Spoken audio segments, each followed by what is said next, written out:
So ngayon nandito tayo sa Bawan. Sarap ng tubig niya guys oh. Ayan.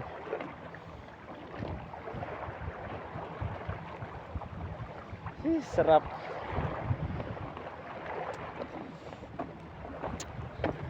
Ayan. Sarap po. Ganda. Antipul. Ganda. Lalakad tayo dito sa ano, sa medyo tabing dagat lang yan. Ayan. Lakad tayo. Kasi ang ganda. Tayo doon sa kabila.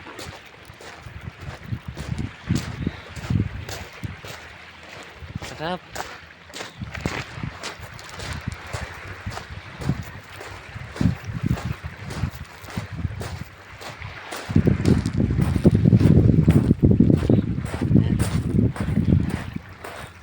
So ngayon dito tayo magtatambay tayo tatambay muna kasi sobrang init tayo magbibidyo.